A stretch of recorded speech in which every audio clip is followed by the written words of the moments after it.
Alors Mylène Farmer, on va bien sûr parler de cette tournée, mais d'abord ce 9e album, il s'appelle Mon Kimi. Dites-nous tout d'abord pourquoi vous avez choisi ce titre. Écoutez, j'ai pensé forcément à mon petit singe, avec qui j'ai vécu pendant plus de 25 ans, je crois. Et je pensais à ce côté facétieux, à ce côté enjoué. Parfois, j'ai l'impression d'être dans un vêtement trop étriqué. Et j'ai envie de rire parfois aussi.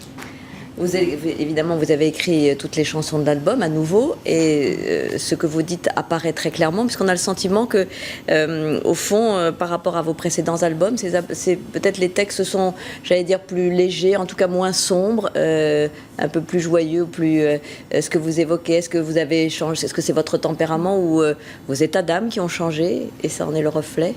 Écoutez, quand on écrit un album, ma foi, ce sont les événements de vie qui sont explorés. C'est difficile pour moi de dire si c'est plus sombre, plus gai. C'est quelque chose de très spontané finalement. Je ne me dis pas avant d'écrire une chanson, voilà, je vais aborder ce thème ou ce thème. C'est quelque chose de très spontané finalement. Et si c'est plus gai, ma foi, tant mieux. Alors, on l'a signalé Romain Gouachon l'a dit dans ce sujet, c'est vrai que vous retrouvez votre complice de toujours, votre ami, ce compositeur Laurent Boutonnat, ce tandem qui avait si bien marché. Est-ce qu'il vous porte chance? Quel plaisir vous avez de travailler avec lui? Écoutez, me porter chance certainement, et réciproquement, j'imagine. C'est un frère jumeau. C'est quelqu'un que je verrai, avec qui je travaillerai jusqu'à ma mort, j'imagine. Et c'est quelqu'un de grand talent. Et j'avoue que quand j'ai travaillé encore sur cet album avec lui, dès qu'il met 3 accords, il a encore cette capacité de m'émouvoir et de me faire pleurer sur 3 accords. Donc c'est quelque chose de magique pour moi, bien sûr. On rappelait aussi vos succès. Le premier single de cet album, À l'ombre, c'est déjà arraché. Comment vous vivez? Qu'est-ce que vous ressentez quand vous voyez l'engouement du public qui vous est si fidèle et qui attend avec autant d'impatience un nouvel album? Une émotion immense. Je suis bouleversée et je pourrais pleurer là maintenant à cet instant. C'est quelque chose d'extraordinaire à vivre. On parle de fidélité, mais je crois que je leur suis fidèle également. Je crois qu'il y a une réciprocité.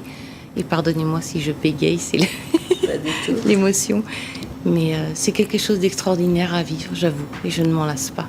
Alors, il y aura une grande tournée, elle s'appelle Timeless 2013. Ça veut dire que c'est la dernière ou non? Non, Timeless, c'était juste pour suggérer l'intemporalité.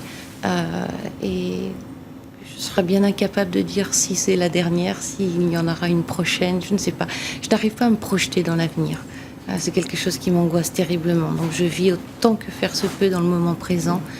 Et on verra. Et est-ce qu'il y aura des surprises pour ce show? Des duos? C'est toujours des surprises parce que vous nous... Alors, des surprises certainement. Quant au duo, je ne sais pas. Là, nous sommes à une phase de création. Donc je ne peux pas répondre à cette question finalement. Vous nous avez déjà fait une surprise puisque sur la pochette de l'album et ainsi que sur l'affiche de la tournée, vous n'êtes pas rousse mais blonde, presque blanche. C'est pour étonner le public ou pour surprendre Écoutez, là encore, c'est vraiment très spontané. Je me suis dit, au moment de la séance photo, je me suis dit, j'aimerais être en blanc platine. Et c'est chose faite. Voilà. Parfois on réfléchit, parfois c'est très cérébral et parfois à nouveau c'est très spontané. Et puis après les choses se font et puis...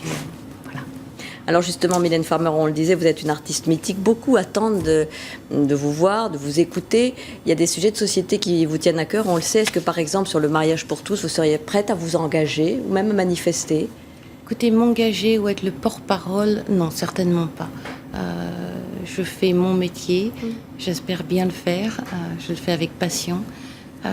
Et quant au mariage, parce que j'imagine c'est ce à quoi vous faites allusion, je pense que le débat est étonnant en ce sens que... Comment vous dire? Il me semble que c'est une question d'égalité, tout simplement. Voilà, les droits de l'homme, c'est l'égalité avant tout, la liberté. Et je ne vois pas pourquoi je m'y opposerais. Une évidence, donc. Merci infiniment, Mylène Farmer, d'être venue nous parler de cet album Mon Kimi qui sort demain. À partir de demain aussi sont mis en vente les billets pour des dates supplémentaires pour la tournée qui commence en septembre 2013. Timeless 2013. Merci beaucoup à vous, de votre présence sur ce plateau. Fin de ce journal. Tout de suite, la météo de Catherine Laborde. Et puis ce sera votre film du dimanche soir. Ce soir, Taxi 3 avec Sami Nasseri, Marion Cotillard et Frédéric Diffenthal. Pour l'information, vous retrouverez demain à 13h Jean-Pierre Pernaut et à 20h Gilles Boulot. Bonne soirée sur TF1. Merci de votre fidélité.